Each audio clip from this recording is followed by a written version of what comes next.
You're watching PTZOptics Live, a 1080p broadcast available exclusively on YouTube Live every Friday, streaming at 11 a.m. Pacific, 2 p.m. Eastern. Broadcast quality made affordable. Thank you for tuning in. Hello everybody, Paul Richards here with PTZOptics, and I'm excited to have on some really great guests to help us talk about the USDA $17 million grant helping technology get integrated into helping actually rural communities, telemedicine, healthcare, nonprofits, governments, many of our customers get access to this technology. So I'm really excited to introduce everyone to some of these great people we have. Yeah, definitely. We have some great people with a lot of knowledge here to help us talk about this topic today, and we think it could be really useful for a lot of our dealers and customers who are trying to get funding for technology. Let me start off by introducing you all to Philip Wolford. How are you doing today, Philip? Good. How are you, Paul? Doing very well. So Philip, tell me, you've actually won this grant twice now, correct? Correct. I actually won in Erie, Pennsylvania with St. Vincent Health System, and I actually engaged with Chris LaPage of Grant's office. Very interesting. So we've actually, just so everybody knows, we've actually got multiple experts on the line here, and I wanted to kind of get everybody in a round robin here to introduce everybody. Rusty, you're calling from MDI, and you actually have experience in the telemedicine industry as well, and you've got some really cool carts that you're going to show us, right? Yeah. Brought a lot of gadgets with me today, Paul. Wonderful. We love gadgets here. That sounds great. And then Chris LaPage, who really needs no introduction at all. Chris is from Grant Office USA. He's actually just last year was involved in 17 different projects where the USDA was helping fund technology integrations. How are you doing today, Chris? Pleasure to be here. Thanks for asking, and excited to be here and let folks know about the program and getting access to this technology. Wonderful. Well, we're happy to hear. Can you start by telling us, Chris, just before we jump into the agenda that we have over here, can you just tell us a little bit about some of those projects that you were working on last year? You know, like you said, there were 17, I believe, that you were working on last year alone? Yeah, they range. It is the distance learning and telemedicine program, so they sort of ran the gamut from the distance learning side to obviously telehealth, whether it was delivering telestroke services to rural critical access hospitals in Arkansas, projects that involved diabetes, chronic disease management, services and education to folks in rural Texas, and really across the board. The one great thing about the DLT program is it's really agnostic when it comes to the type of services you can deliver via telemedicine and so forth. And certainly in the telehealth space, a lot of folks are able to sort of double dip in the sense that they can use the equipment when they're not using it for telemedicine. They're using it potentially for grant rounds and other type of health professional education projects, which is another use case for the program. So really it ran the gamut from all those different types of projects. Very interesting. And one of the things I don't want to forget about mentioning really, really quickly is, and this is going to cover up my face, but every show we do donate to charity, and this show is no different. So if you hit that like button, you're helping us donate to charity. We donate to the Susquehanna Valley CASA, helping children in need to really help them get out of the court system. And it's a great program. It's actually a nationwide program that has multiple chapters, and we support the Susquehanna Valley CASA here in Pennsylvania. So I just wanted to mention that. Today's show is a little different than our normal show, but nonetheless, we're still definitely doing our donations. So Philip, I'd like to let you start this off. You have 60 seconds. Give us an introduction to this USDA DLT grant program. Okay, so this is an annual program run by the United States Department of Agriculture, and they will finance up to $500,000 for organizations to do telemedicine, which is delivery of medicine via video conferencing or distance, and also to fund education with the same amount of money. There's a 15% match from the organization that is needed, so you got to put a little skin in the game. but it is a very well worth project, and I highly emphasize applying for it. Okay, Do you well, wanna you should show have 15 seconds left, so I'll just fill in here. It's for rural organizations specifically, so I'm sure that Philip's going to get into the hub and spoke where there might be a centrally located hospital or university, and then they're the hub, and then the spokes would be, rural cities, rural organizations, or areas where you can help deliver your message with the technology we're going to talk about. So the next topic here is insights from 2016. How has the USDA DLT program, which I don't know, Grant, if you want to take this, Philip, how long has it been going, and how has it changed? What are we expecting from a change here perspective? Okay, so like I said, the USDA DLT is an annual program, but one of the things that the USDA has made changes in is that they are allowing organizations to submit with a cloud provider. And that's important because that allows the organizations to reach more people for less money in a more flexible manner. So why is that important? Well, let's say that you want to implement a solution and you want to have people connecting to physicians or let's say opioid professionals that know things about drug abuse, and you need them to be able to access it by the phone. So that's important because you now can reach out to those rural communities, and those people can get access to professionals with multiple devices. So get more care for less. Speaking of multiple devices, our next topic is actually a live product demo. I hope it doesn't take too long because I want this to be a very informative, quick session. We have a live Q&A. Tessa's going to jump in whenever if you guys out there have questions, send them on in. Send them on in. We've got experts here on the panel that can answer them. Absolutely. First live product demo, we're going to go ahead and turn it over to Rusty. Rusty, I know you have a lot of products over there. What do you want to show us first? Sure. We can go over the basic telemedicine solution. This is pretty much the most frequently used setup here. With the start from the top, has a 12x zoom PTZ camera with our extended Wi-Fi and Bluetooth antennas. We have dual antennas to boost the signal as best as possible. For this particular setup, we have a 24-inch medical-grade washable display. And making our way down, we have a echo-canceling speakerphone. This cart has a really nice feature with an electronic lift, so you can adjust the. And we have a washable keyboard and mouse. These are great because they're actually dishwasher safe. You can disconnect them and place them in the dishwasher. We have a locking storage door to keep your medical peripherals when they're not in use.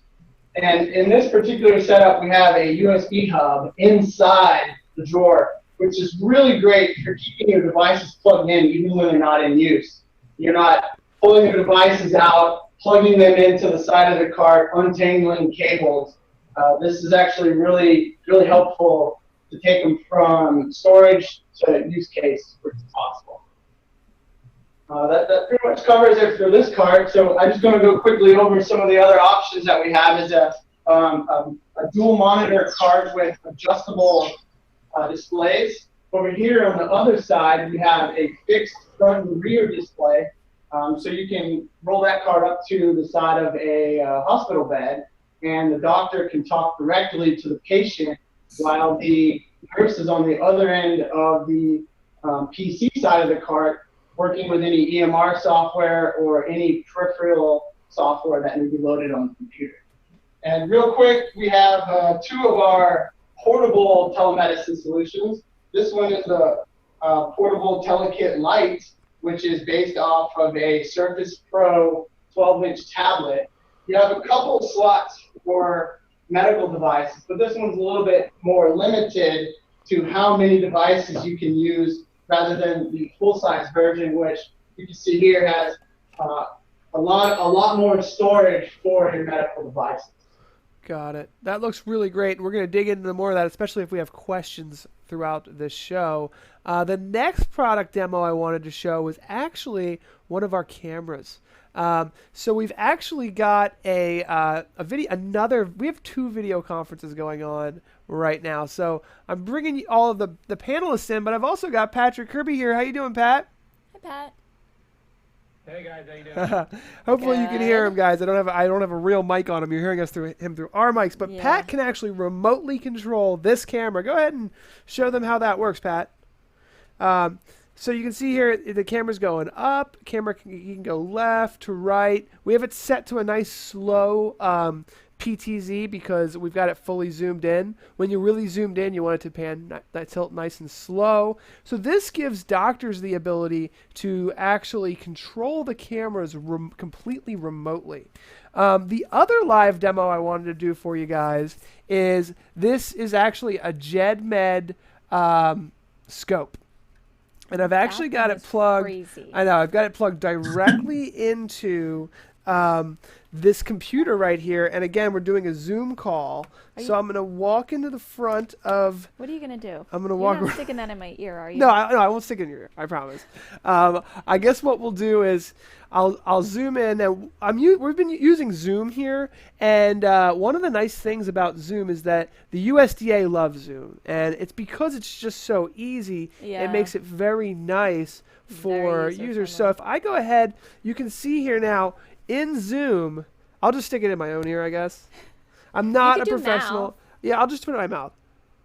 Can people see that? All right, what I'm going to do is I'm going to zoom in. Go to the And camera. guys, I'm not a doctor or anything, but the Yes. point is we want to just We don't wanna show discredit if that. Pat was a doctor, for example, and Pat, you're there, right? Yeah, I'm here. So So yeah, I can see the inside of your mouth. It's kind of gross. Gosh, this is a new. and that's it. That's all I'm going to do. Just wanted to show that off. I want that's probably shouldn't have even. That probably was way too far. But the point is Crazy that these things are can happen. happening. And Paul, you're dying. I'm sorry to tell you. Pat says that Paul is dying. so we just wanted to add. I like to add live demos and things like that to the show, and hopefully everyone got some laughs out of that more than anything. Yeah. But there it seeing it is. now. That is that's the live demo. I am not a doctor. Rusty, I wanted to give you another chance to talk about these mobile telemedicine carts. This time, maybe if you, Philip, maybe you want to jump in too. Why are they so popular in telemedicine? What is this phenomenon? So, Rusty, if you don't mind, one of the trends going on is to place one of these highly indestructible carts at rural clinics. So you got or at a school. So that's another model. But build the cart, stick it in a rural clinic, and then get into a relationship with your urban hospital partner or a long-term care facility home. That's another good use for this. You can cut your costs down. You don't have to build out a room. You just buy a cart. You take the cart, you put it in a room, and then when your patient at your long-term care facility home needs to be seen by a doctor, bring them in the room, do the exam with the doctor from the city.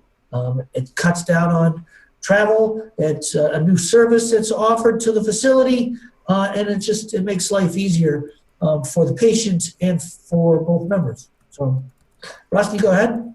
Sure, absolutely.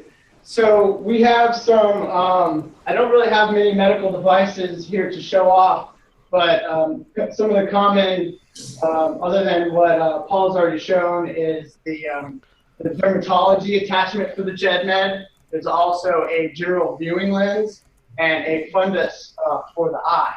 Yeah, we actually got these A here. couple other common peripherals that we are using are stethoscopes, such as the Think Labs. Yep, we've got that here. Right. So Paul has a Think Labs with him, and I have one that's out of the box right here with me as well. Oh, wow. So you just put this in, and acts like an audio device, a recording device, a microphone on the PC. So ultrasound probes, pulse oximeters, blood pressure monitors, really anything that is PC based and can plug directly into a PC we can either share through the screen sharing option within Zoom, or save as PDFs in the EMR software, something along those lines. Okay, and we actually our next topic, we actually shared far end camera control already here, and we already did the horoscope. So I'm almost thinking, why don't we throw this over to Chris LaPage over here? Chris, you're the grant writer, on our panel here. I'd really like to dig into your use cases, your customers, the people you work with. What are the common misconceptions about getting all of this money for their organization? Like, tell us a little bit, some details about really preparing for this grant and actually winning. Yeah, no, and that's a great piece there to get into. A lot of times you hear folks when they're getting into any type of grant program, what's it going to be on the backside of it? What am I getting myself into in terms of red tape? And Philip can certainly attest to this, having managed one of these grants on the inside.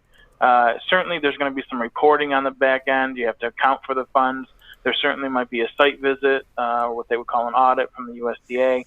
But a lot of folks get into this idea that if you get one of these federal grants, it opens up all your books to this extended federal audit process and so on and so forth. And that's just typically not how things are happen here. So one of the big hurdles, I think, for folks is typically, looking at the value proposition for their organization and understanding that the backside administration may, certainly there's some things you're going to have to, some I's you're going to have to dot, some T's you're going to have to cross. But it's not anything that would be worth, not having happen here. The other thing people get into here, and a lot of folks will have qualified projects, and they'll go after this funding, and then they'll pursue it on their own. But there's very minor missteps you can have in the application process that can really derail the entire thing. You document, for example, this program has several sections. They score your proposal based on how rural the sites are you're connecting, what they call rurality, the economic need. They use the free and reduced lunch program or national school lunch program data for that information. But if folks actually have a very high percentage of students on, or a high percentage of students in that district, because for these telemedicine projects, you use the district of where the site's located typically. But folks get into it and they say, if we go in here and we use this, that, they start getting into the weeds, but they forget to document and actually include documentation on where they got those numbers. They could get a 0 for that section. They exceed a page limit. They didn't evaluate the sites prior to the application to understand that they were rural enough, to understand that they did have enough economic need to score well. They didn't consult with their state rural development director and get a letter from them to include in the application. There's all these different points where folks can fall off the fact, or they'll mention something in the proposal. Hey, when we're not using this for telemedicine, we're going to be having staff meetings and things of that nature. Well, that's great, but the things you want to play up in the application are the use cases that are actually fundable. And so when that equipment's in place, you certainly might use it for other purposes. But you want to talk about the telemedicine purposes. You want to talk about the distance learning, as we talked about grant rounds and things of that nature. So there's any different number of ways, you could certainly derail yourself, but you want to go in knowing first and foremost you did your homework, the sites you're using are scoring well, and that, you dot all your I's and cross your T's in the application process. Okay, so we're starting to get a lot of questions, which is telling me we've done our job, we've piqued the interest, and what I want to do is I want to go ahead and roll the credits, give everybody a full minute, think about those questions that you want to ask, Chris LaPage, Philip Wolford, Rusty Hashemi. These are guys that have gone through this process many times. For me, it was very new. And one of the last things I'll throw in here before we go to the post show is that this is a grant that's going to open up in the next couple of weeks. And it's only open for 60 days. So if you're just finding out about this, I apologize for the late notice. We sent out some emails, we made some blog posts. We've been trying to spread the word about this because it's something that a lot of organizations can take advantage of. But it happens so fast sometimes, the 60-day window. And if you're not prepared, creating the application and going through the whole process can actually leave you kind of like, like it just happened yeah. and you didn't get a chance to take advantage of it. So let's hold your questions. We can help you get this through this process. We have checklists. We can do strategy meetings. We'll talk to you in the post show in a moment. And that's all, folks. Tune in next Friday on YouTube, and don't miss our new Facebook Live show airing at the same time on Mondays. Have you joined our new Facebook user group? Stick around for a brief Q&A session where we answer your questions live.